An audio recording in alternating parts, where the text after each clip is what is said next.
Assalamualaikum warahmatullahi wabarakatuh. Waalaikumsalam warahmatullahi wabarakatuh. Oke, selamat datang kembali di Manajemen Strategi bersama dosen kita Pak Jalari. Oke, kalau kemarin di pertemuan pertama kita membahas tentang dasar-dasar ya, dasar-dasar manajemen, gambaran umum tentang manajemen strategi. Lah, kita masuk ke tipologi strategi. Silakan Pak Jalari. Oke ya.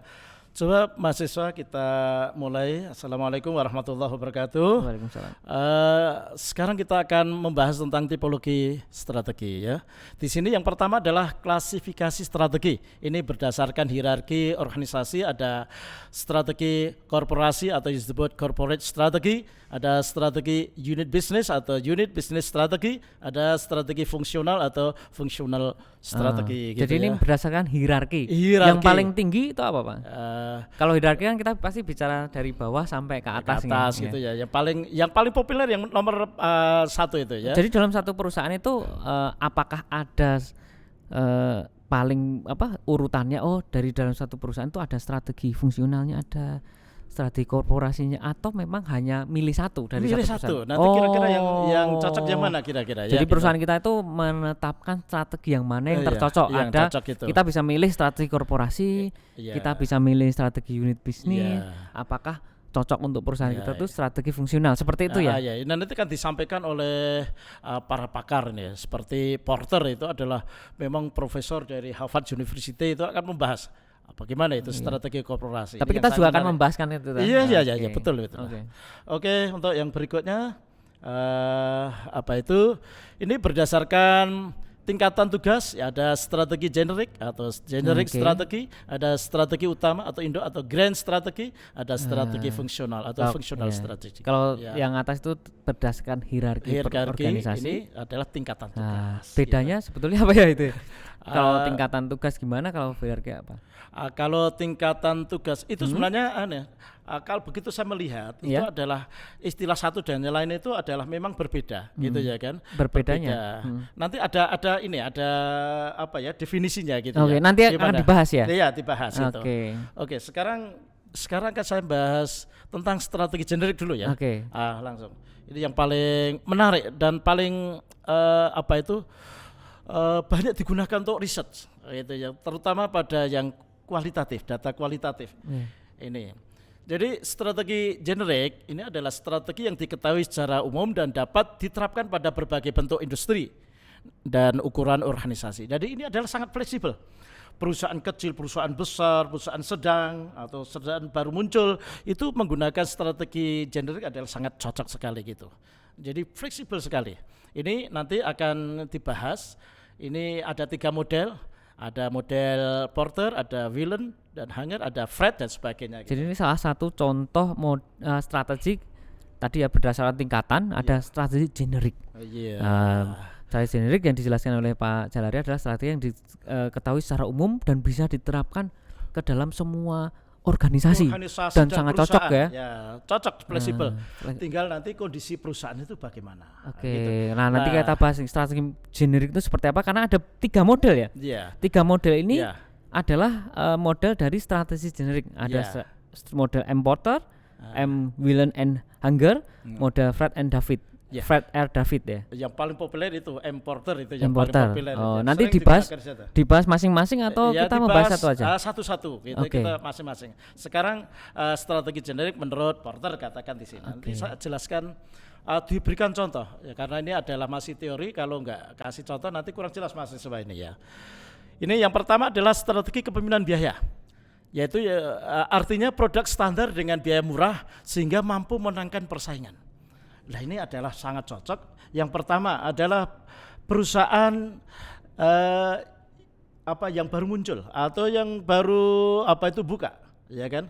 Yang kedua adalah mungkin perusahaan yang mempunyai brand image yang negatif. Ya, brand image contohnya maaf saja seperti asuransi ya.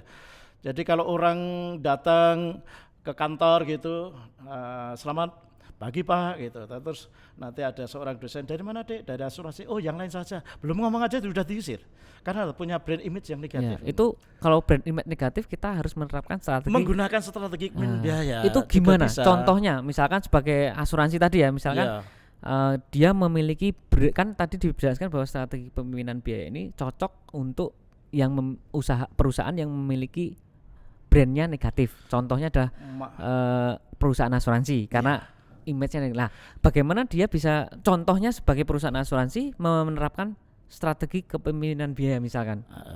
Jadi begini ya, kalau umpama saja nominal angsuran itu bisa diperkecil dengan harga murah kan, itu kan menarik bagi lapisan bawah gitu ya. Salah satu contohnya begitu.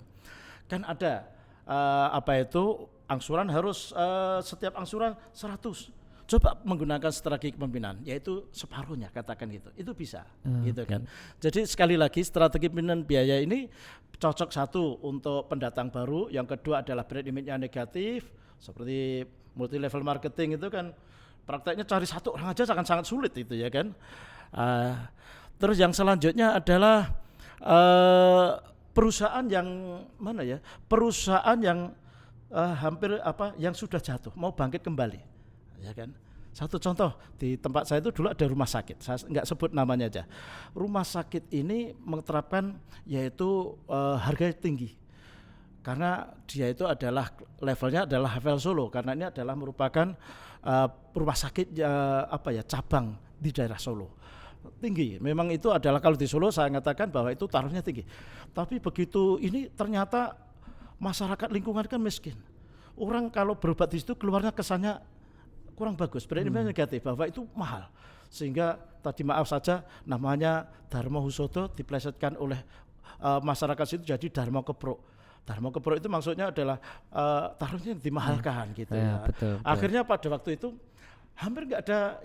Jadi ibaratnya strategi pemilihan biaya itu adalah menurunkan biaya semurah-murahnya. Ya, habis itu ganti manajemen, yaitu yang tadi tarifnya 50 katakan, dia berani di bawah Menteri Kesehatan di daerah itu. Kalau Menteri Kesehatan 20, dia berani 19.000 jadi gitu. Ibarat kata untuk perusahaan-perusahaan yang brand negatif, yang baru muncul itu lebih cocok itu. Untuk apakah itu paling cocok? Belum tentu ya, alternatif. Ada pilihan strategi yang lain tentunya ya. Ada, gitu. Nah, seperti koran-koran itu yang dijual hanya 2.000 itu kan untuk modal saya enggak. Dia menggunakan strategi itu. Yang penting bisa dibaca oleh orang banyak. Tapi laku dulu. Kalau laku tapi rugi gimana, Pak? Lah itu memang namanya investasi. Orang buka usaha kan pertama investasi, rugi posisi. Dalam sekian rugi kan dia punya planning ke depan itu banyak mau tak naikkan gitu. Nanti kalau sudah 2 tahun, nah ini baru ternyata kok produk saya disenangi oleh orang banyak dan laku apa saja, lah baru naikkan gitu. Nanti level keduanya bagaimana mencapai break even point, yaitu impas antara produksi dengan income-nya sama. Lah baru sekian tahun strategi ya. Iya, strategi kayak gitu. Tapi dalam strategi ada taktik-taktiknya tentunya. Ya, atau berbeda? Berbeda. Kalau strategi, kalau taktik mensiasati aja situasi dan kondisi yang berbeda. Kemudian setelah contoh dari strategi kepemimpinan biaya ada strategi? Strategi diferensiasi ya. Gimana nih? Ini adalah produk unggulan sehingga konsumen mau membayar harga mahal. Jadi dia menginginkan suatu kualitas yang tinggi. Dia mau bayar mahal pun berani karena kualitasnya yang berarti diharapkan. Sebagai perusahaan harus bagaimana? Misalkan contohnya saya ada perusahaan roti. Yang cocok untuk menerapkan strategi diferensiasi ini misalkan contohnya apa? Contohnya ya itu tadi, katakanlah roti ini adalah di manage atau didesain supaya enak gitu, tahan lama ya gitu umpama saja. Kan pasti biaya kan lebih kan gitu. Nah, ini kan harus melalui tahapan bahwa ternyata ini dikonsumsi orang banyak. Nah, itu lebih cocok diferensiasi atau kepemimpinan biaya? Kalau misalkan saya adalah memiliki perusahaan roti, cocok mana gitu? Enaknya seperti apa? Makanya tinggal milih gitu. Kira-kira posisinya di mana? Kalau posisi baru gitu memasarkan, kalau baru memasarkan berarti kan pemula gitu ya, cocok nomor 1. Tapi kalau ternyata roti kita ini ternyata sudah diminati oleh orang banyak, ya kan? Malah justru setiap hari kok justru bertambah pelanggan kita. Lah menggunakan strategi diferensiasi, kita tingkatkan kualitasnya, desainnya, rasanya, daya tahannya gitu kan. Nanti umpama saja dinaikkan, pasti dia akan senang. Dengan rotinya aja sudah senang. Jadi harga naik pun nggak masalah ya? Nggak masalah gitu ya. Kemudian strategi fokus, yaitu konsentrasi pada segmen pasar tertentu. Ini menghindari persaingan. Contohnya dulu produk sudah pernah Jaya di masa lalu, tapi dengan kompetitor akhirnya kalah. Satu contoh umpamanya rokok ya, saya maaf ini kita memang sensitif untuk bicara rokok, walaupun saya juga nggak ngerokok gitu ya. Rokok Kerbo itu masa remaja saya itu mendominasi, terutama orang-orang tua kita, gitu ya kan, dengan adanya hiburan layar tancap dan sebagainya. Tapi sekarang dengan kompetitor yang lain sudah, ya namanya rokok Kerbo itu sudah kalah dengan kompetitornya. Lah bagaimana menggunakan supaya tetap bertahan hidup? Menggunakan strategi fokus. Lah dengan memetakan, melakukan segmentasi bahwa ini adalah seleranya orang tua. Cari di mana ada segmentasi orang tua ya kita tembus di situ. Nah, gitu caranya begitu. Ya, itu strategi fokus yang ada di dalam strategi generik ya. Menurut model Empoter. Jadi ada 3 strategi generik, yaitu pertama strategi kepemimpinan biaya, kemudian kedua strategi diferensiasi, kemudian yang ketiga strategi fokus. Seperti itu ya. Oke, gitu ya. Kemudian berikutnya di sini ada maaf ya, ini saya klik 2 kali tadi. Strategi model Whelen dan Hunt. Ini didasarkan atas daur hidup produk dikembangkan oleh General Electric. Ada strategi ekspansi, ada strategi stabilitas, ada strategi pensiutan. Nah, strategi ekspansi itu apa? Yaitu penambahan atau perluasan produk pasar dan fungsi lainnya untuk meningkatkan aktivitas masa pertumbuhan. Jadi masa pertumbuhan itu grafiknya naik, itu adalah grow, gitu ya kan. Contohnya umpama saja kalau itu adalah perusahaan roti lokal di Solo umpama saja, supaya ini adalah di Solo tidak hanya terfokus di Solo, nah bagaimana melakukan melakukan strategi ekspansi Solo Raya ke daerah Boyolali, ke Klaten dan lain sebagainya itu. Jadi memperluas area pemasaran gitu dah. Ini adalah strategi ekspansi, ekspansi keluar gitu. Mampu nggak? Itu juga perlu diperhitungkan. Jangan-jangan umpama saja ke arah Klaten, ternyata produk kita itu kalah dengan kompetitor gitu kan. Itu harus ada namanya analisis pasar gitu sana. Ya, itu nanti akan dibahas di bahwa artinya strategi ekspansi itu seperti apa. Intinya adalah strategi ekspansi itu kita bisa menambah produk, menambah pasar semakin luas gitu ya. Iya, betul gitu ya. Terus yang selanjutnya adalah strategi stabilitas. Ini artinya tidak ada penambahan produk pasar, fokus pada efisiensi, posisi dewasa. Jadi kan grafiknya itu kan kalau grow itu naik, ini sudah pada puncaknya ini. Jadi kadang-kadang masa jenuh, masa usang gitu ya kan. Lah ini adalah strategi stabilitas itu bagaimana bisa mempertahankan supaya ini efisien gitu ya. Mungkin pelanggan sudah mulai jenuh lah. Kayak begitu itu adalah paling bagus adalah menggunakan strategi stabilitas. Terus yang selanjutnya adalah strategi penciutan, yaitu pengurangan produk, pengurangan produk pasar ataupun fungsi lain. Karena posisinya itu adalah menurun lah ini. Ini adalah strategi penciutan, pengurangan produk, mengurangi produk gitu kan. Apalagi masa pandemi ya semacam itu, saya lihat beberapa perusahaan itu adalah supaya bertahan, yaitu dengan mengurangi produksi. Lah itu. Ini adalah strategi generik ya yang dilakukan atau ya dengan model Whelen dan Hunter. Terus berikutnya adalah strategi generik model Fred, ya kan? Yaitu ada strategi integrasi. Ini menguasai distributor, pemasok dan atau pesaing. Dia bisa menguasai. Ini yang paling efektif itu ya kan. Terus yang selanjutnya adalah strategi intensif, meningkatkan posisi melalui produk yang ada. Jadi produk yang ada itu dikelola dengan baik, ditingkatkan kualitasnya. Ini adalah strategi intensif. Terus ada lagi strategi diversifikasi, menganeka ragamkan produk untuk mengurangi risiko. Jadi tidak hanya satu produk, tapi ada beberapa produk sebagai penunjang. Nah ini adalah strategi diversifikasi. Terus yang selanjutnya ada lagi strategi bertahan, melakukan tindakan penyelamatan. Nah, mungkin karena kalah dengan kompetitor, mungkin karena ada musibah dan sebagainya. Supaya ini tidak jatuh bagaimana? Ini strategi bertahan hidup. Ya kan, seperti perusahaan di masa sekarang itu ke masa sulit-sulitnya ya, yang tidak bisa bertahan hidup, akhirnya para perusahaan melakukan PHK ya, kita dengarkan gitu. Jadi itu memang sudah sangat sulit untuk bertahan gitu. Lah perusahaan dalam model Fred melakukan solusi strategis generik, yaitu bertahan. Yang penting nanti kita akan lihat situasi membaik kembali gitu.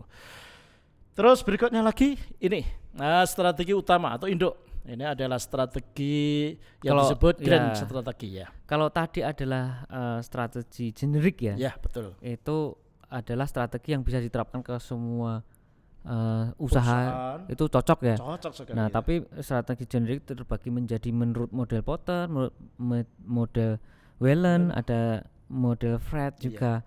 Nah, itu juga nanti akan dibahas juga bagaimana sih sebetulnya cara pemilihan strategi yang tepat. Karena dari tadi kan kita membahas ada strategi pemimpinan biaya, ada strategi ekspansi.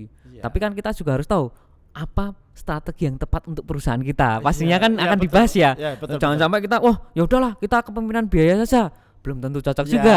Sesuai dengan kondisinya. Nah, itu akan dikupas juga bagaimana cara memilih strategi yang paling tepat. Nah, kemudian kita bicara tentang strategi utama. Lah bedanya dengan generik itu apa? Coba kita bahas satu persatu dulu ya. Tadi dalam istilah generic strategi lah, ini grand strateginya, yaitu penjabaran yang lebih operasional dari strategi generik. Jadi lebih spesifik malah justru, ya kan, lebih operasional. Kalau tadi adalah sebagai teori secara umum, tapi ini adalah lebih pada operasionalnya, pada actionnya gitu ya kan. Kemudian ini juga sama seperti 3 pakar tadi, ada model Porter, Whelan dan Fred itu ya. Berikutnya sekarang kita akan bahas yaitu sekarang model Porter itu dimensi strategi persaingan. Ini model Porter berdasarkan strategi generik atau grand strategi tadi. Sudah masuk ke grand ya? Sudah grand. Oke, kita bahas tentang grand strategi berdasarkan Porter. Bukan, sudah kita tinggalkan dulu, yaitu strategi generik tadi. Terus ada grand strategi menurut Porter ini adalah dimensi strategi persaingan. Jadi di sini adalah dia melihat adanya suatu kompetitor. Jadi kompetitor itu adalah tidak hanya sebagai lawan dalam usaha, tapi bisa dijadikan yaitu mitra usaha, ya kan. Ini adalah persaingan. Jadi yang namanya di dalam agama pun juga ada istilah dalam kompetitor persaingan, fastabiqul khairat, berlomba-lomba di dalam kebaikan, itu kan namanya kompetitor atau bersaing. Nah, dalam hal ini adalah persaingan yang diharapkan ini adalah persaingan yang sehat gitu. Kan ada yang namanya persaingan yang tidak sehat. Jadi strategi diukur dari persaingan gitu ya. Ya, dimensi strategi persaingan. Bagaimana cara melakukan persaingan? Dia dalam posisi kalah bersaing atau unggul dalam persaingan. Tadi sudah kita bahas itu ya. Terus yang selanjutnya adalah cara menentukan strategi. Model Porter, bagaimana cara menentukan strategi? Ini kan lebih spesifik lagi. Gitu cara ya. menentukan strategi dalam strategi grand. Jadi gitu. Ada grand strategi ini membahas tentang cara menentukan strategi lagi. Iya, gitu. Atau gimana? Strategi operasionalnya lagi atau? Operasionalnya gitu. Jadi ada grand strategi itu adalah mentelaah atau memberikan suatu solusi tentang penentuan strategi gitu ya kan. Ada strategi. Lah nanti coba kita lihat ada strategi dalam strategi ya.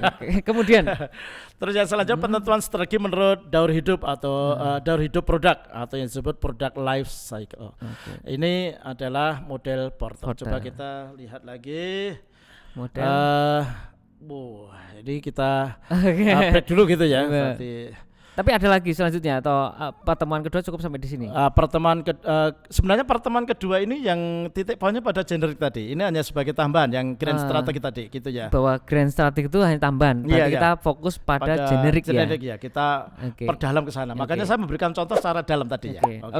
Mungkin bagi mahasiswa yang masih belum tahu, nanti ada grup WA untuk tanya jawab dan ada grup Google Classroom yang fokusnya untuk pengumpulan tugas kalau ada atau mini quiz kalau ada di sana.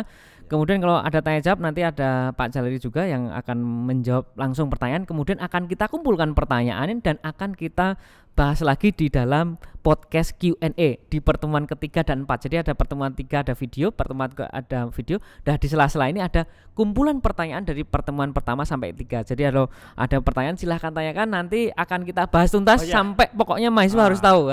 Jadi jangan malu bertanya karena grup ini juga akan dikelola dari kampus dan dari dosennya. Nanti, kira-kira seperti itu Pak ya. Jadi nanti saya menjawab pertanyaan, saya nunggu dulu ya mahasiswa biar ngumpul, saya jawab sekaligus gitu ya. Pokoknya nanti kalau belum tahu belum jelas, nanti di podcast berikutnya kita akan tanya jawab ulang gitu ya Pak. Oke, mungkin sampai di sini dulu di pertemuan kedua. Kita akan lanjut di pertemuan ketiga di minggu depan. Terima kasih Pak Jalari. Assalamualaikum warahmatullahi wabarakatuh. Waalaikumsalam warahmatullahi wabarakatuh.